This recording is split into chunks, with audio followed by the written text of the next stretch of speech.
হে সেকুলারের বাচ্চা, সেকুলার শুনে রাখো, হে সেকুলাররা শুনে রাখো, আমি তোমাদের সামনে আজ এই বোরখার হিকমতের কথা বলছি না, আমি আজ এই বোরখার ভিতরে থাকা মুসলিম নারীর মর্যাদার কথা বলছি। এই বোরখার ভিতরে থাকা, যাকে তোমরা টেন্ট উপাধি দিয়েছো, এই তাবির ভিতরে লুকিয়ে থাকা একজন মহিলা, তোমার একজন সেকুলার, তোমার একজন হিন্দু, খ্রিস্টান, তোমার একজন বৌদ্ধ সেকুলারের চেয়ে অনেক উত্তম। তুমি যেই কথা স্পষ্টভাবে জেনে রাখো যে এই মুসলিম, এই মুমিনা নারীকে কোনো হিন্দু কোনোদিন স্পর্শ করতে পারবে না, কোনো খ্রিস্টান কোনোদিন স্পর্শ করতে পারবে না, কোনো বৌদ্ধ কোনোদিন স্পর্শ করতে পারবে না। কিন্তু তোমার মতো একজন সেকুলার নারীকে হিন্দু স্পর্শ করে, তোমার মতো একজন সেকুলার নারীকে খ্রিস্টান ভোগ করে, তোমার মতো একজন সেকুলার নারীকে যে পয়সায় ভোগ করে, কিন্তু এই টেন্টের ভিতরে থাকা, বোরখার ভিতরে থাকা একজন মুসলিম নারীকে কেউ স্পর্শ করতে পারে। তুমি জেনে রাখো, স্পষ্টভাবে জেনে রাখো সেকুলারবাদীরা, যেই মুসলিম নারী, যে ইমানদার নারী বোরখা পরিহিত অবস্থায় থাকে, সে রব্বুল আলামিনের দ্বীনের উপর অটল থাকে, তাকে কোনো মুসলিম যুবক স্পর্শ করতে পারে না যতক্ষণ পর্যন্ত না ওই মুসলিম যুবক তার বাপের কাছে যায়, ওই বাপ ওই মেয়ের কাছে অনুমতি প্রার্থনা করে, তারপর তারা একটা মজলিসে ঐক্যবদ্ধ হয়, বিবাহের আকদ সম্পন্ন করে রব্বুল আলামিনের প্রশংসা এবং রাসূল সাল্লাল্লাহু আলাইহি ওয়াসাল্লামের দরুদের মাধ্যমে, এবং ওই পুরুষ ছেলে ওই মুমিন নারীকে ততক্ষণ পর্যন্ত স্পর্শ করতে পারে না যতক্ষণ পর্যন্ত না তার মোহর আদায় করছে। তোমরা জেনে রাখো সেকুলারেরা, ওই বোরকা পরিহিতা মহিলাকে একজন মুসলমান স্পর্শ করতে পারে না, একজন মুসলিম যুবক স্পর্শ করতে পারে না যতক্ষণ পর্যন্ত না সে তাকে নিয়ে একটা নিরাপদ জায়গায় যাচ্ছে, যতক্ষণ পর্যন্ত না ওই মুমিনা নারীকে তার পিছনে দাঁড় করিয়ে সে তার সামনে দাঁড়িয়ে রব্বুল আলামিনকে সামনে রেখে 2 রাকাত সালাত আদায় করছে, যতক্ষণ না ওই মুমিন নারীর কপালে হাত রেখে সে দোয়া পড়ছে। আরে তোমার মর্যাদা কোথায় আর আমার মুসলিম নারীর মর্যাদা?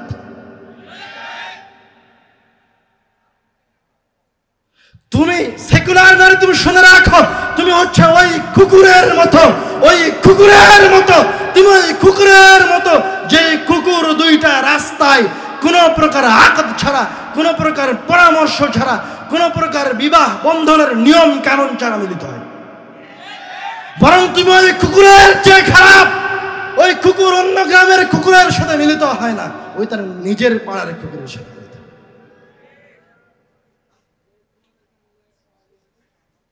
হে আহলে হাদিসের সন্তানেরা, হে প্রিয় দ্বীনি মুসলিম ভাই ও বোন, আপনারা স্পষ্টভাবে জেনে রাখেন, একজন খ্রিস্টান সেকুলার হতে পারে, একজন হিন্দু সেকুলার হতে পারে, একজন বৌদ্ধ সেকুলার হতে পারে, তাদের ধর্মের ত্রুটি রয়েছে, তাদের ধর্মের অপরিপূর্ণতা রয়েছে, কিন্তু একজন মুমিন, একজন আহলে হাদিস, একজন মুসলিম জীবনে তার শ্বাস থাকা পর্যন্ত, তার অন্তরের ভিতরে এক সরিষার সমপরিমাণ ঈমান থাকা পর্যন্ত কোনোদিন সেকুলারের কোনো মতবাদে বিশ্বাস করতে পারে না।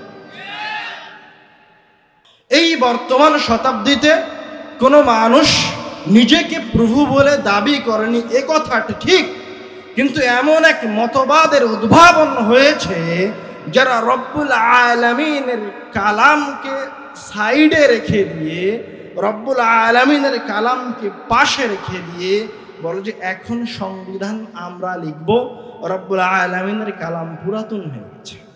নাউজুবিল্লাহ। এবং এমন এক মতবাদের আবির্ভাব হয়েছে যারা মনে করে যে ধর্ম এবং রাষ্ট্র, ধর্ম এবং জীবন দুইটি আলাদা জিনিস। আপনি মনে হয় এখনো স্পষ্ট হতে পারেননি। এখনই আপনাদের সামনে এসে দাঁড়িয়ে বলছে যে আমরা ইসলামী রাষ্ট্র কায়েম করব, আমরা তোমাদেরকে ইসলামের যাবতীয় অধিকার দিয়ে দিব, আমরা তোমাদের জন্য ইসলামের প্রত্যেকটা বিধানকে কার্যকর করব। 10 মিনিট পরে টকশোতে গিয়ে একজন মহিলার সাথে বসে গল্প করছে, সারাদিন সুদ নেয়, মানুষের সাথে অন্যায় করে, ন্যায় বিচার প্রতিষ্ঠা করে না, আবার ওই সুদের অর্থ অন্যায় ভাবে অর্জিত অর্থ নিয়ে গিয়ে হজ করতে চলে যায় পরের দিন। বেহায়া হয়ে মানুষের সামনে নাচে, নাম তার মুসলমান, যখনই কাবা ঘরের দিকে ইবাদতের জন্য যায় তখন সে বিশাল বড় আবায়া পড়ে নাই, কালো হিজাব দিয়ে নিজের শরীরকে ঢেকে নাই, দিয়ে বলে আমি মুসলমান। এই যে পয়জন মানুষের ভিতরে ঢুকেছে, এই যে ভাইরাস আজকে মুসলিম উম্মার ভিতরে প্রবেশ করেছে, এই যে মুসলিম উম্মাহের একটা দল, একটা ফেরকা, একদল মানুষ এটা মনে করেছে যে আমার ইবাদতের জায়গা হচ্ছে কাবা ঘর, আমার ইবাদতের জায়গা হচ্ছে মসজিদ, আমার ইবাদতের জায়গা হচ্ছে রমজান মাস, আমার ইবাদতের সময় হচ্ছে তাহাজ্জুদের সালাত, আর বাকি আমার যে জীবন আছে, আমার অফিস, আমার আদালত, আমার বিচার ব্যবস্থা, এগুলো সব রব্বুল আলামিনের ইবাদতের বাইরে। যারা এই বিভাজন সৃষ্টি করেছে এরা সবাই এক প্রয়োজনে এক ভাইরাসে আক্রান্ত। সেই ভাইরাসকে ইংরেজিতে বলা হয় সেকুলারিজম, এই ভাইরাসকে আরবিতে বলা হয় লাদিনিয়া, এই ভাইরাসকে আরবিতে বলা হয় আল আলমানিয়া। এই ভাইরাসের বাংলা অর্থ হচ্ছে ধর্ম নিরপেক্ষতাবাদ, এই ভাইরাসের বাংলা অর্থ হচ্ছে ধর্মহীনতা, এই ভাইরাসের বাংলা অর্থ হচ্ছে ধর্মবিহীন কর্মজীবন।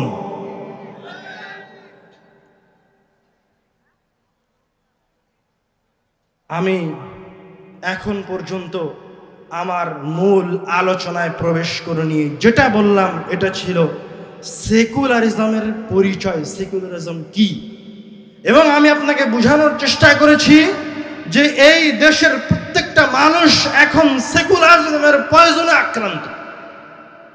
ও জানে না এটা কখন তার ভিতরে প্রবেশ করছে, ও শৈথিল্যবাদী হওয়ার চেষ্টা করছে, তার অজান্তে সে এখন সেকুলারিজমে আক্রান্ত। তার অজান্তে এখন সে মনে করছে যে এটা তো স্বাভাবিক জিনিস, এটা করাতে তো কোনো সমস্যা নাই, আমি তো আল্লাহর ইবাদত করছি। অথচ আল্লাহ রাব্বুল আলামিন বলছেন ওয়ামা খালাকতুল জিন্না ওয়াল ইনসা ইল্লা লিয়াবুদুন, আরে মানুষকে আমি দ্বিতীয় কোনো কাজের জন্য সৃষ্টি করিনি, আমি মানুষকে শুধুমাত্র আমার ইবাদতের জন্য সৃষ্টি করেছি। যখন কোনো মানুষ তার বাড়ি থেকে বের হবে তখন তার বাড়ি থেকে বের হওয়া হবে ইবাদত, যখন সে স্যান্ডেল পায়ে দিবে তার স্যান্ডেল পায়ে দেওয়া হবে ইবাদত, যখন সে টয়লেটে প্রবেশ করবে পায়খানা করার জন্য তখন তার টয়লেটে প্রবেশ করা হবে ইবাদত, যখন সে বাথরুম থেকে বের হবে তার বাথরুম থেকে বের হবে ইবাদত, যখন সে রাষ্ট্র পরিচালনার জন্য যাবে তখন তার রাষ্ট্র পরিচালনা হবে তার জন্য ইবাদত, যখন সে তার পরিবারের জন্য অর্থ উপার্জন করতে যাবে সেই অর্থ উপার্জন তার জন্য ইবাদত। অবশ্যই প্রত্যেকটা ক্ষেত্রে, প্রত্যেকটা সেক্টরে মুসলমানের বাচ্চাকে, একজন মানুষকে যে ইলাহে বিশ্বাস করে, রব্বুল আলামিনে বিশ্বাস করে, সে রব্বুল আলামিনের উবুদিয়্যাত করতে প্রত্যেকটা সেক্টরে বাধ্য করতেই হবে। অন্যথায় সে সেকুলারিজমে আক্রান্ত, তার অজান্তে সে এখন কুফরি মতবাদের ভিতরে ঢুকে গেছে। এবার আসি এই কুফরি মতবাদের উত্থান হওয়ার পিছনে কারণ কি, সেকুলারিজমের উৎপত্তি হওয়ার কারণটা কি, এটা কোথায় থেকে আসলো? সেকুলারিজম এর সরিষা সমপরিমাণ ধারণা ইসলামের কোরআনেও নাই, ইসলামের হাদিসেও নাই, এবং ইসলামের কোনো বিধান এমন নয় যে কোনো মুসলমানের সেকুলার হওয়ার প্রয়োজন আছে। সেকুলার কার হওয়ার প্রয়োজন আছে? যার ধর্মে কমতি আছে। সেকুলার কার হওয়ার প্রয়োজন আছে? যার ধর্ম পরিপূর্ণ নয়। আর আল্লাহ রাব্বুল আলামিন বলছেন আল ইয়াউমা আকমালতু লাকুম দীনাকুম, আজকে আমি তোমাদের ধর্মকে পরিবর্তন করে দিয়েছি। আজকের পরে ইসলাম ছাড়া তোমাদের জন্য দ্বিতীয় কোনো ধর্ম নাই, আজকের পরে ইসলাম ছাড়া তোমাদের কোনো মতবাদ নাই, আজকের পরে ইসলাম ছাড়া তোমাদের কোনো মূলনীতি নাই, তোমাদের কোনো রাষ্ট্রের মূলনীতি নাই, তোমাদের কোনো অর্থনৈতিক মূলনীতি নাই, তোমাদের কোনো বিচার ব্যবস্থার মূলনীতি নাই, একমাত্র কি ছাড়া? ইসলাম ছাড়া। আমরা সেকুলারিজমের উত্থানের তিনটি কারণ উল্লেখ করব। সেকুলারিজম এসেছে মূলত ইউরোপ কান্ট্রিগুলি থেকে। গির্জার পাদ্রীদের নির্যাতন অত্যাচার সহ্য করতে না পেরে এবং খ্রিস্টান ধর্মের জ্ঞান ও বিজ্ঞানের সাথে সাংঘর্ষিক হওয়ার কারণে মূলত সেকুলারিজমের উৎপত্তি হয়। আমি মোট 3টি কারণ উল্লেখ করব। তার প্রথম কারণ হচ্ছে সেকুলারিজম ইউরোপ কান্ট্রিতে আসে পাদ্রীদের অত্যাচারের কারণে। তাদের অত্যাচারের একটা রূপ ছিল, যখন কোনো খ্রিস্টান কোনো পাপে লিপ্ত হতো তখন সেই পাপের প্রায়শ্চিত্ত করার জন্য তাদের ইন্ডুলজেন্স নামক একটা সিস্টেম ছিল। সেটা হচ্ছে পাদ্রীকে গির্জায় অর্থ দিতে হবে। তো গির্জার পাদ্রীরা এই উপায়ে দেশের জনগণের খ্রিস্টানদের অর্থ আত্মসাৎ করত।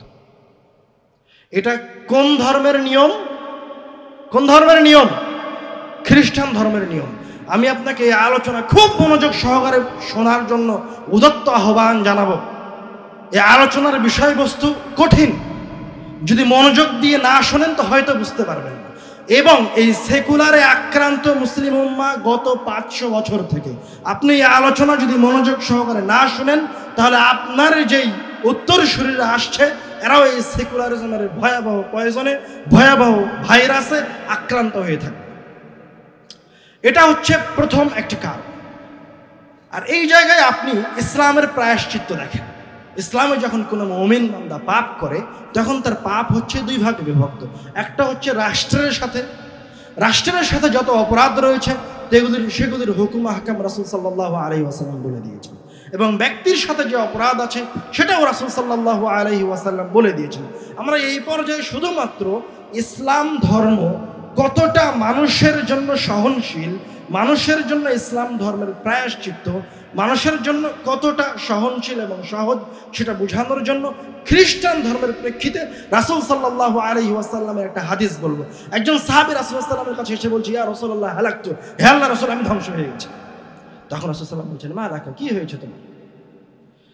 তখন ওই সাহাবী বলছে, ইয়া রাসূলুল্লাহ ইন্নী ওয়াকাഅতু আলা যাওজাতি আলা ইমরাতি ওয়া আনা সাইমুন, আমি সিয়াম অবস্থায় আমার স্ত্রীর সাথে মিলিত হয়েছি।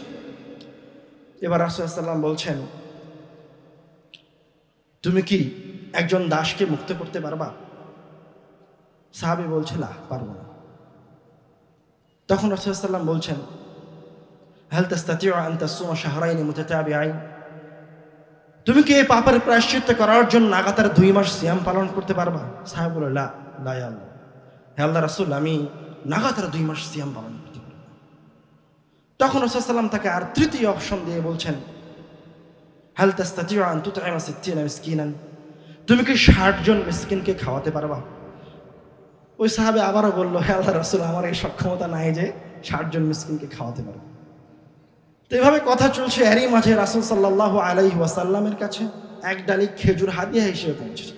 তখন রাসূল সাল্লাল্লাহু আলাইহি ওয়াসাল্লাম বলছেন, আইনা সাইল, মানে একটু আগে যে আমার কাছে এই পাপের প্রায়শ্চিত্তের জন্য খুঁজ ছিল, যার কাছে কোনো কিছুর সক্ষমতা ছিল না, এই পাপের প্রায়শ্চিত্ত করার সক্ষমতা ছিল না, ওই ব্যক্তিটা কোথায়? তখন বলছে, আনা, হে আল্লাহর রাসূল এই যে আমি।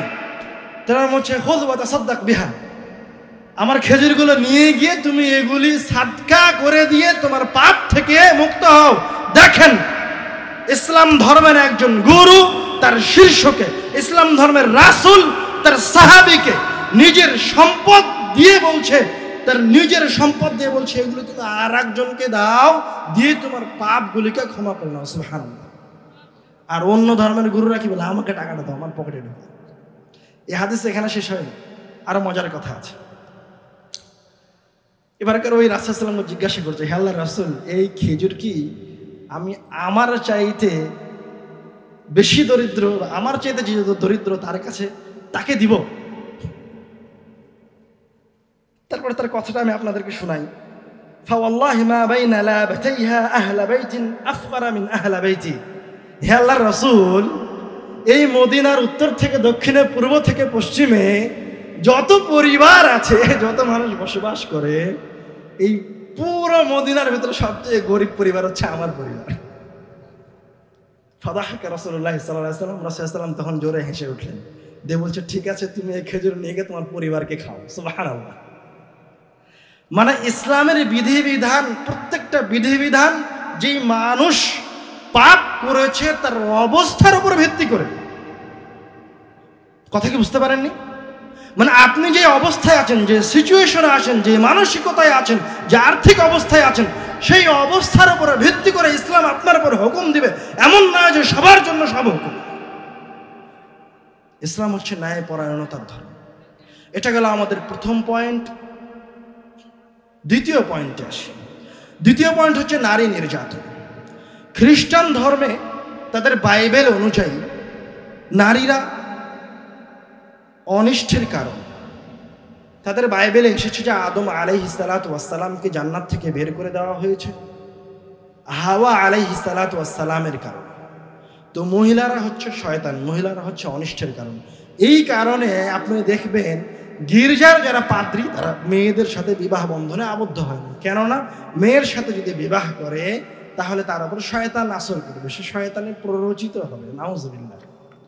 কিন্তু তারা ঠিকই মেয়েদেরকে অন্যায়ভাবে ভোগ করে, ঠিকই মহিলাদের উপর নির্যাতন চালায়। এবং এই নির্যাতন ছিল ওই সময় 1000 শতাব্দীর আগে ছিল এই নির্যাতন খুবই ভয়াবহ। এবং এটা অন্যতম একটা কারণ সেকুলারিজমের উত্থান। এবার আমরা ইসলামে নারীর কাছে আসি। আল্লাহ রাব্বুল আলামিন নারীর বিষয়ে বলছেন সূরা বাকারার 187 নম্বর আয়াতে, হুন্না লিবাসুল লাকুম ওয়া আনতুম লিবাসুল লাহুন। দেখেন নারীর মর্যাদা ইসলামে কত উপরে। আরে নারী হচ্ছে তোমাদের জন্য পোশাকের মতো, আর তোমরা হচ্ছে নারীর জন্য পোশাকের মতো। এর চাইতে কঠিন আয়াত আল্লাহ রাব্বুল আলামিন সূরা নিসার 19 নম্বর আয়াতে বলছেন, ওয়াশিরুহুন্না বিল মারুফ। হে পুরুষেরা তোমরা নারীর সাথে সুন্দর আচরণ করো। ফাইন কারিহতুমুহুন্না, তোমরা যদি নারীদেরকে অপছন্দ করো, ফাআসা আন তাকরাহু শাইআন ওয়া ইয়াজআলাল্লাহু ফীহি খায়রান কাসীরা, তাহলে এমন হতে পারে যে তুমি এমন একজন নারীকে অপছন্দ করছো যার মাঝে আল্লাহ রাব্বুল আলামিন খায়রান কাসীরা, অসংখ্য কল্যাণ রেখেছে। সুবহানাল্লাহ। কোরআনুল কারীমে কোথাও বলা নাই যে একজন পুরুষের মাঝে অসংখ্য কল্যাণ আছে। কার মাঝে আছে অসংখ্য কল্যাণ? নারীর মাঝে আছে। আর এক আয়াতে আল্লাহ রাব্বুল আলামিন বলছেন, وأنكحوا الأيام منكم والصالحين من عبادكم وإمائكم। আরে তোমাদের মাঝে যারা অবিবাহিত আছে, সৎ পুরুষ আছে, দাস দাসী আছে, ওদেরকে বিবাহ দিয়ে দাও। ইন ইয়াকুনু ফুকারা ইউগনিহিমুল্লাহ, এরা যদি ফকিরও হয় ইউগনিহিমুল্লাহ মিন ফাদলিহ, তাহলে একজন মেয়ে হোক দরিদ্র, একজন পুরুষ দরিদ্র, যখন বিবাহ বন্ধনে আবদ্ধ হবে, একজন মেয়ে মুমিন, একজন পুরুষ মুমিন যখন বিবাহ বন্ধনে রব্বুল আলামিনের বিধান অনুযায়ী একত্রিত হবে, রব্বুল আলামিন তাদেরকে ধনী করে দেবে। সুবহানাল্লাহ। মানে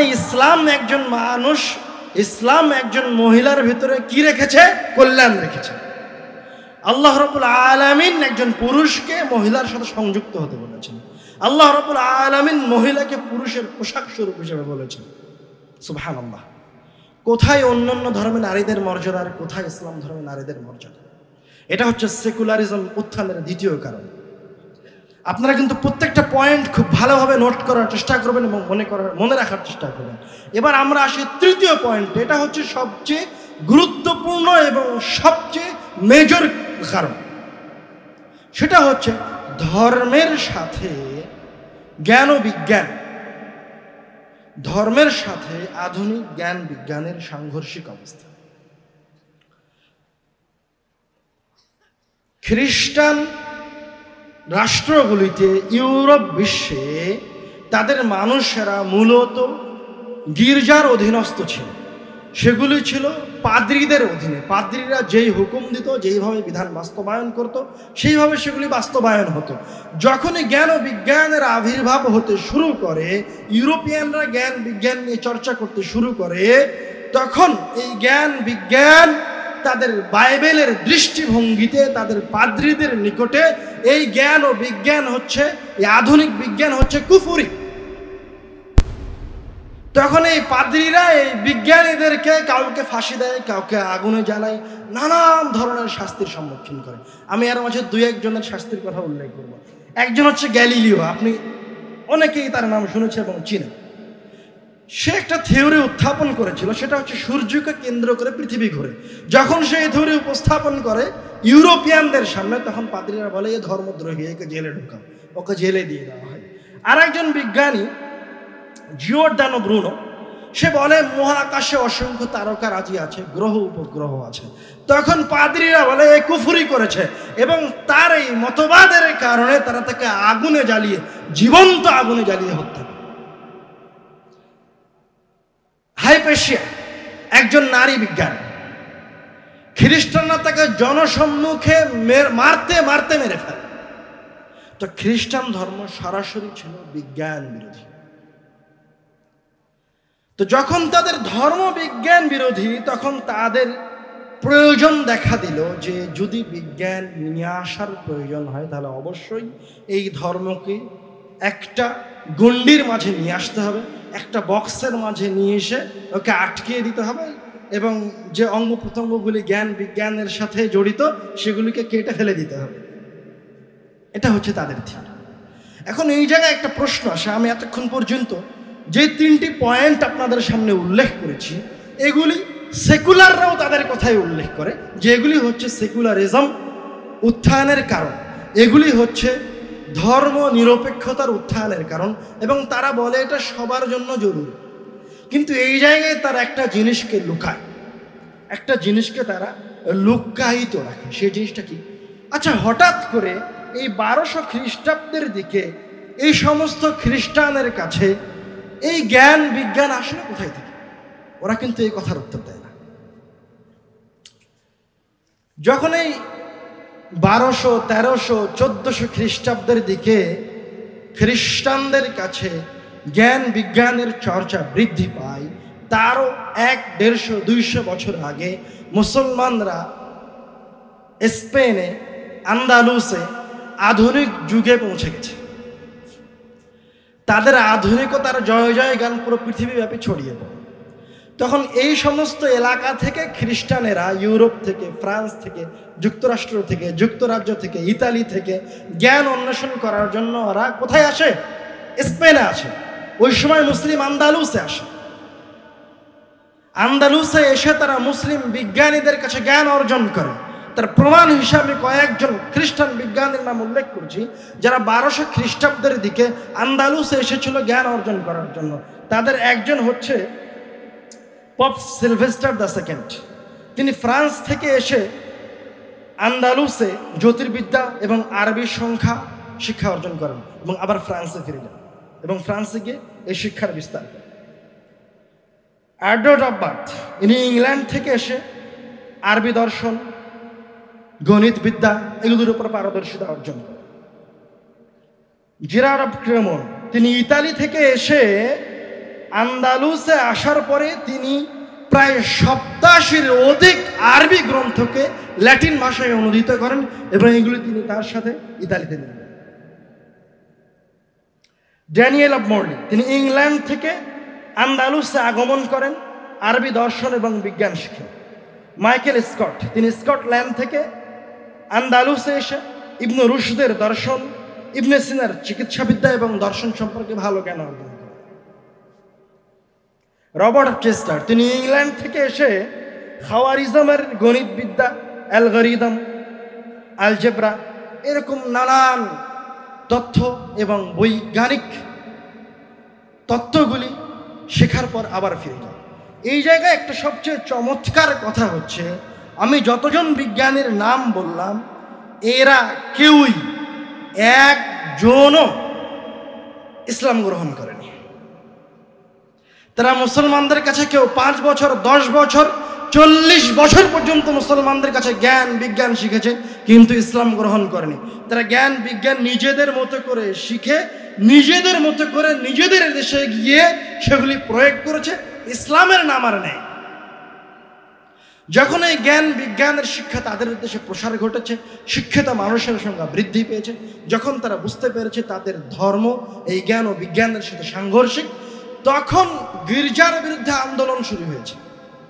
এই আন্দোলন যখন প্রকট রূপ লাভ করে, তখন এই আন্দোলনের নামকরণ রাখা হয় প্রোটেস্ট্যান্ট, এবং তাদের দ্বন্দ্ব শুরু হয় মূলত ক্যাথলিকদের সাথে ইউরোপ বিশ্বে।